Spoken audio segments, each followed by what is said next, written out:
It's an interesting bit of history to look back and see how we decided to move away from our comfort zone and started working on a mid-engine car. I think a lot of the leadership thought we want to go to mid-engine because it's cool, because the most exotic sports cars in the world were mid-engine, but actually we were doing it because we felt like we were reaching the limit of our performance capability in the architectures that we had, and so we had to do something to move that forward. We put together the compelling arguments why it would make sense to at least study. We ended up presenting to a lot of top leadership to get a critical mass of them on board to say, you know what, these guys might be onto something. When I first heard that they were gonna make the new Corvette mid-engine, really it was a game changer. The easiest way to describe it in a single word would be frightening. It's a daunting responsibility. We've had such success, and here we are making this fundamental shift in the car that if we don't do right, we potentially do something terrible to this great legacy of a brand. We're bordering on 70 years of this vehicle. So you have this lineage to it that you have to maintain, but you also have to be willing to grow and take it further. From a design standpoint, the vehicle had to be incredibly beautiful, and at the end of the day, when you step back and look at it, it has to say Corvette.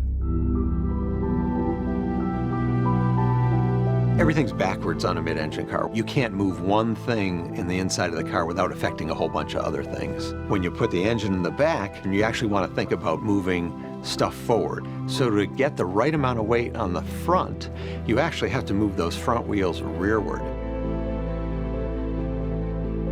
From the driver's perspective, having less weight on the front wheels means you need less boost in the steering, which means more tactile feedback, so more direct steering. You're not sitting out in the periphery and the car rotates about a point distant from you. The car is rotating about you, and that's a very different driving experience.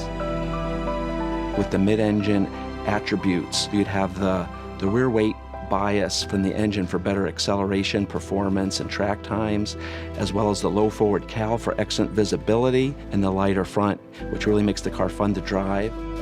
That helps for driver confidence. It helps to get the car around the track safer and faster.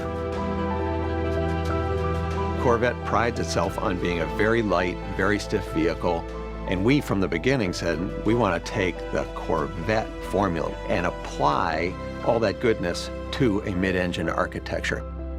We didn't want to fall into the trap where the car gets hard to drive, and that's been the problem we've been working to solve for the last 14 years.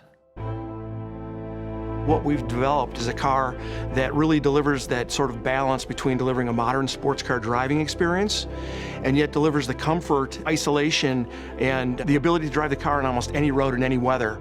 When we finally got to the track, I just burst out laughing because it was like, oh my God, that's what we wanted. You come into corner, you hard brake, you whip the wheel around, it turns on a dime, and then you can get right on the gas, and it's just so easy to drive.